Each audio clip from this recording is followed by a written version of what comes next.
So we're going to be talking about the Vox April issue, which is just out today. And I've got a couple of faculty and student editors here who are going to be discussing that with us. Okay, so the folks who I have here today are myself, I'm Sara Shipley Hiles, and the digital director of Vox magazine, Heather Lamb, the editorial director, Sarah Everett, the editor-in-chief, Hope Johnson, creative director, and Sam Balmer, the art director. So we're going to just be going through a bit of how we put the April issue out in the midst of a pandemic. As you all know, we are a monthly magazine. And when we started planning the print issue, life was quite a bit different and it radically shifted by the day. And so Heather's going to talk a little bit about the beginning of that process and what that was like. Yeah, hi everyone. So I'm looking at my calendar to remember exactly when we started planning the April issue, and it was back in mid-February. And so because of the long period of time that the planning process that we go through, and the writing process and the design process and all of those things, any given issue, but before it comes out, we are working on that 6 to 7 weeks ahead of time. And so when, so the announcement really about campus going to online, that happened on March 11th. And at that time we were already starting. We had numerous stories in the works. We had designs that we were actively working on, all sorts of plans for, I think we had a 56-page issue that we were planning, because we had a team of 14 editors who were all overseeing stories. And so we just had a lot of stories about the best place to get a donut and, things like that kind of in the works. And then when campus closed and it became really clear that the seriousness of the pandemic, and especially all of the social distancing and stay at home kinds of things that were going to be in place, we immediately, looked at the issue and pulled out content that just no longer made sense. We weren't going to be telling people to go to certain events anymore. We weren't going to be doing those stories. The story about the best place to get a donut no longer, seemed to make sense. And so then for the same time we were doing that, we were also trying to figure out, how do we do this whole thing remotely? Like any job, there's a lot of collaboration that happens with the team. And for Vox, that means that several times a week we would get together in the same room with 15 to 20 people and kind of work through what the pages looked like, what the stories looked like, talk those things over, look at them, collaborate with on those things. Now all of a sudden we were very kind of instantaneously all in our homes instead. And really for that first week and a half after that, and it was leading up to Mizzou's spring break, we were just trying to figure out how to get some work done remotely at the same time that we were also making changes to the content and kind of planning for some changes. We kind of headed into spring break with, feeling like, okay, we'll see kind of where the news goes, because the other challenge is that this was shifting every day. Like we were learning more and more about what was going on in our community, in the city, kind of every day. And so we came back from spring break, and one of the things that we had to do was look at the issue yet again and make changes yet again, in part because a lot of our advertising is event-based and these events were no longer happening. And so we had to make adjustments for a smaller issue because of fewer ads. And so we trimmed it back again, and then also planned for some new content. And actually I was gonna have Sarah Everett talk just a little bit about, kind of what that looked like and what our new content was, so. Sure. So like Heather was saying, we had a lot of pitches and content that was centered around events that were happening in Columbia, concerts at the Blue Note, Unbound, sadly was canceled or delayed a year. A lot of restaurant stories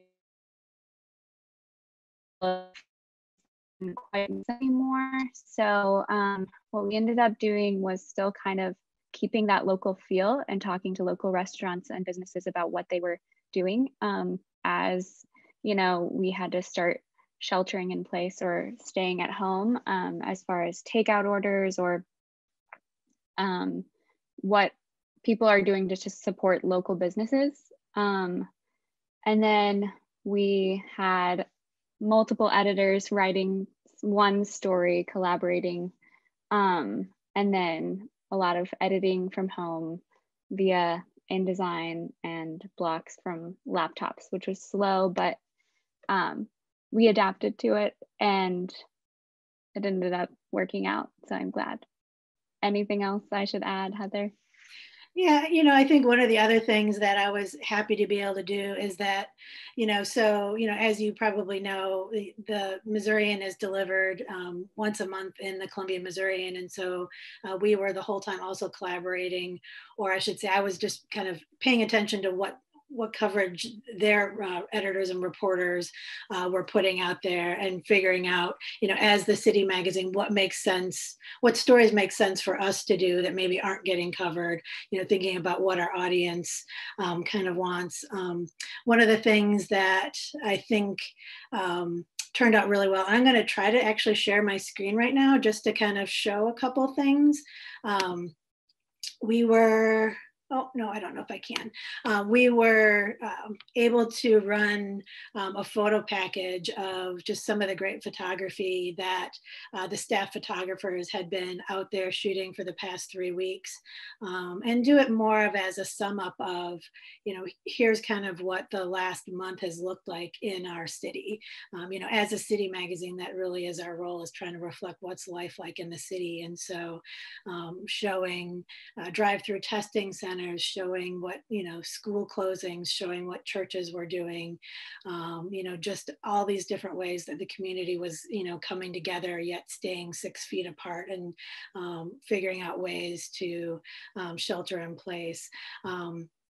The other thing that I like that we pull together is, magazines are very much about reader service. And so without events to talk about or those kinds of things, it was really more, how can you support ragtag cinema, during this time? How can you support local restaurants and businesses? And so focusing on things like, the t-shirt drive, and, that you can buy t-shirts to support your favorite business, or streaming movies through Ragtag's online platform and still buy tickets to support those businesses. So, so some of that was, it was just still a way to fulfill Vox's mission while just kind of shifting what we were doing. So I think we were trying to have a good balance of, here's what's going on in Columbia, and here's what you need to know about these businesses that we cover all the time anyway. And also, here's what's going on people-wise. Here are some human interest stories that have nothing to do with COVID, that are maybe more of an escape, or something to read that's kind of more familiar, part of the routine that would be in Vox. And Heather, you might be able to do your screen share now. Okay, yeah. I think one of the other things we could talk about a little bit, and this would be a great thing for Hope to address, I think one of the challenges from a design perspective was that we made the decision to pull back on most of the photography that we had planned. And so we were looking for different ways to illustrate stories. So we really didn't want to be, sending photographers out to shoot pictures that we were able to get in other ways, so that they could really focus more on documenting more of the current events. So I don't know, Hope, maybe you can talk just a little bit about the challenge of the design. Yeah, for sure. So our thought process as an art team going into this issue was, how do we make it as visually appealing and as interesting as possible, and keep our high standards that we have for visuals at Vox while dealing with these limitations that we had for our safety and the community's safety. And that's where we had to get really resourceful. So as Heather mentioned, not many photos in the issue were shot specifically for that issue besides the cover, which is a really fun story that Sam will talk about in just a second, because we had that stay-at-home order.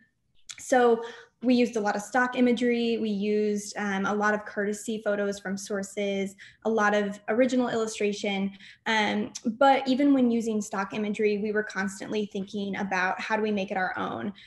We care a lot about making it unique, even if we are going to use stock imagery. So for example, the Sushi Simplified story, Sam compiled a lot of different stock photos, but then he made them into an interesting sort of collage to make it feel like a Vox image. And then Madison made a beautiful original illustration for the really fun recycling story. And she also did really cool annotations for the social feed story about restaurants' Instagrams. So it was really about putting the Vox spin on all of our visuals, even the stock imagery, to keep our magazine really exciting. And then the other thing that I'll mention is how proud I am of kind of the art team's adaptability, because like Heather mentioned, we were dealing with that constant battle of changing content and things were moving so quickly. They still are moving extremely quickly, but what we thought was important at the beginning of March was then no longer important when we went to print at the end of March. And so we had planned on a ton of stories and a ton of photography that no longer made sense in our issue. And we probably had, I don't know, Heather, would you say like a third of the issue, a lot of the issue already designed, already laid out, that we basically had to scrap and redo completely. And so for the art team, that meant shuffling around pages. It meant being really resourceful and finding imagery on a tight deadline that we aren't used to when we're able to plan 6-7 weeks in advance for most of our stories. And we just had to roll with the punches. And luckily our art team consists of me and Sam, one of our art directors, and then Madison, another art director who's not on the call. But we knocked everything out together, split everything up, and luckily we work really well together. So that made everything go a lot more smoothly. Yeah, and I have the cover up now, so I'd love to kind of just talk a little bit. I'll kind of introduce this with, so what we'd planned on for our cover, very often our covers are based on a feature story. And so we made the decision that it didn't make sense, it didn't feel authentic to have something other than COVID-19 and our current kind of what's going on in all of our lives right now on the cover. And so we thought we were going to need some sort of cover along these lines. We actually had a class of advanced design students kind of pitching all sorts of really creative and awesome ideas. And so we were working on some of those. And then the week before spring break, or after spring break, I guess is that just last week?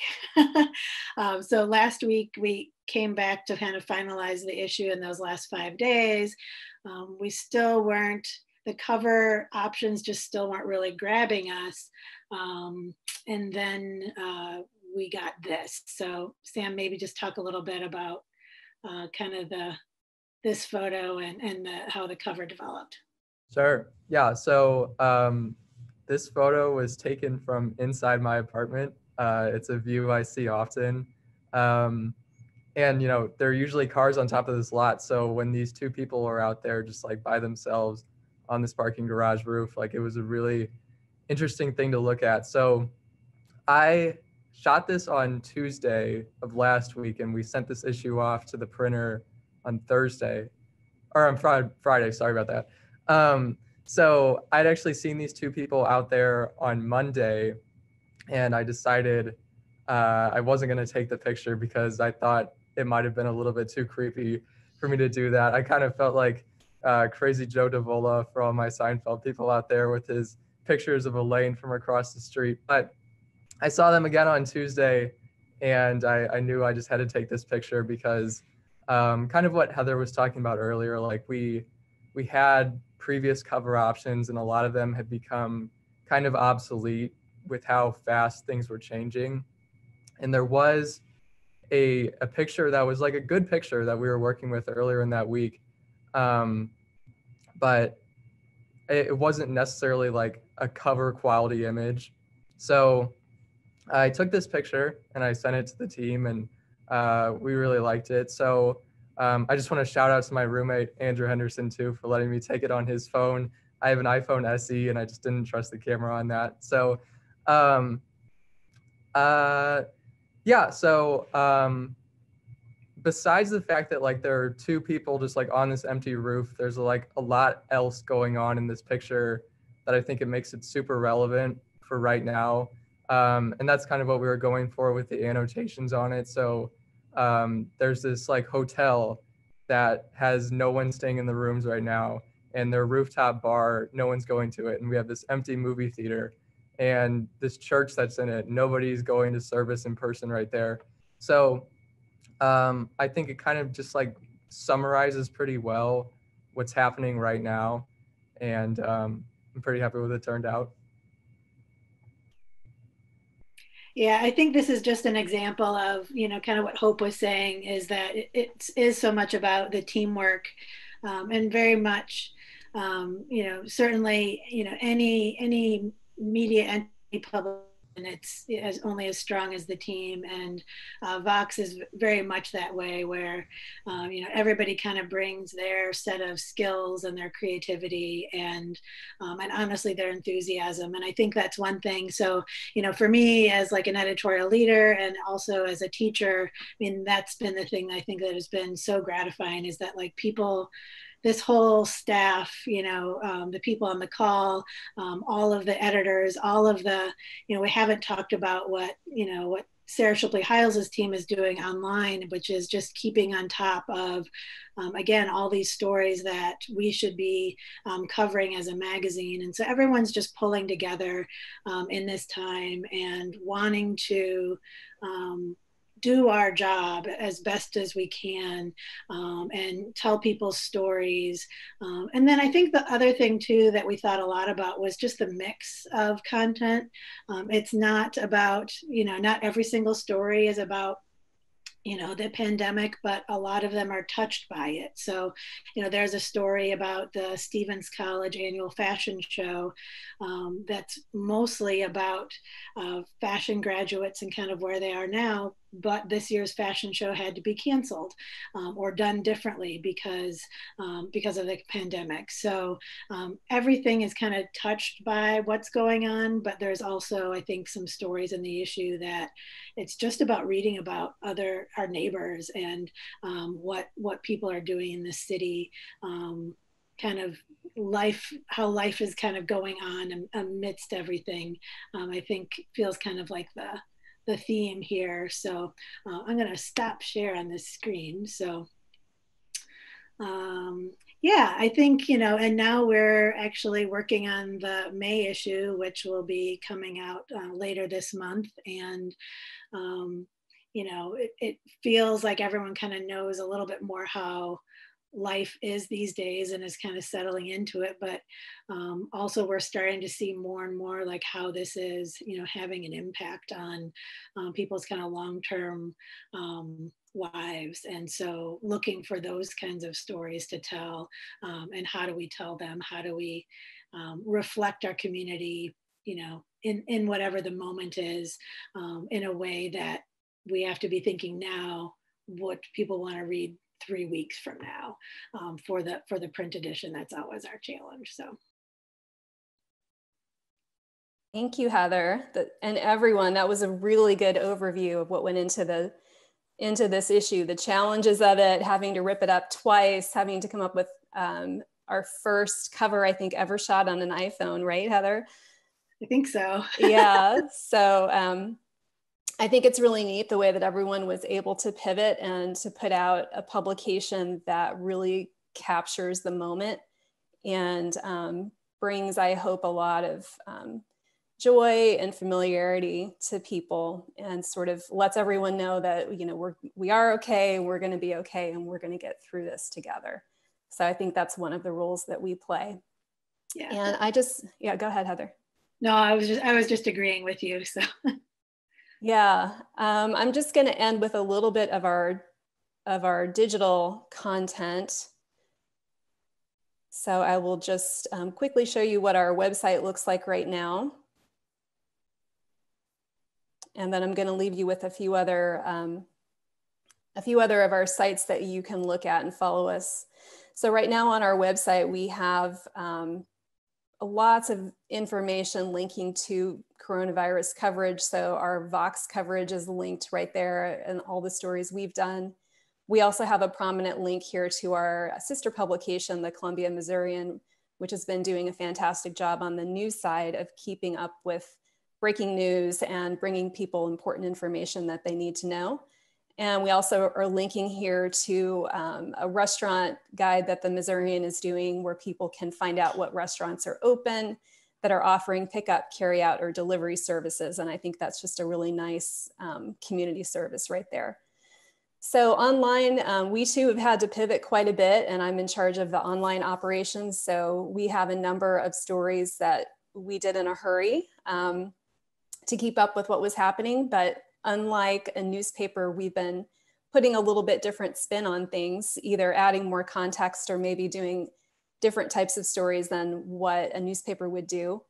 So some of those stories have done really well in our web analytics. And the most popular one is actually a COVID-19 playlist that we did, which is kind of a lighthearted take.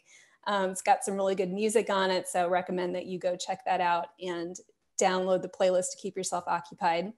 But we've also covered what's happening in local businesses, local restaurants, and other local communities. We have recommendations here for what to read, how to cook, what you can do in terms of growing a garden. We've got a really nice story about that, movies that you can watch while you're quarantined, and then just other information in terms of what's happening in our community right now. So a nice Q&A with the Burney sisters here that was in the print issue. And we have a video content and so on. So we've got a lot happening on our website as well, and on our other social media accounts. And I'll show you where you can follow us there briefly.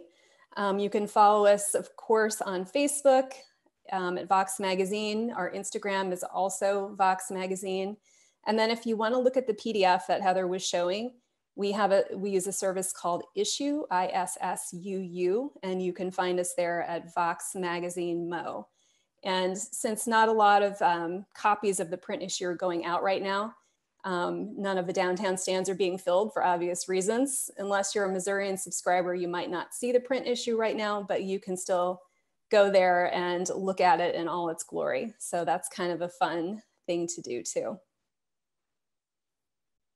Okay, so are there any final thoughts that you'd like to share, Heather?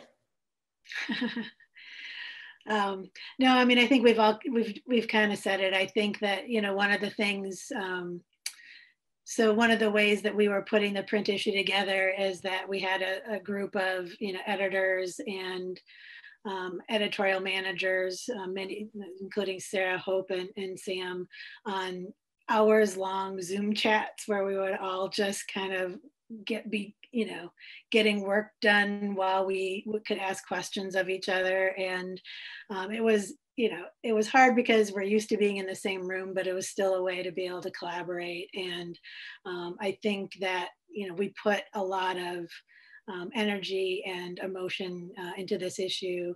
And there were so many times that I just was, you know, Sara wrote just an amazing editor's note, just kind of talking about like what it means to put out a city magazine when the city is shut down, that I really would encourage everyone to read, because I think it summarizes up like what we did as a team and what we're hoping to do for this community. So. Yeah, definitely. Journalists are on the front lines right now, along with a lot of other essential workers. And I think times like this, it really underscores the importance of media and journalism in a democracy, getting that information out there and giving us all something that we can hold on to and that we can hope for. So I think that's about the end, unless anybody else has anything else to add. Okay. All right, I'm gonna stop the sharing on YouTube in just a second here. So I wanna thank our audience for tuning in. I'll post up a copy of this, and sorry about the technical issues, but at least we'll have this for posterity in our archive. Okay, so I'm gonna turn off the YouTube in just a second here.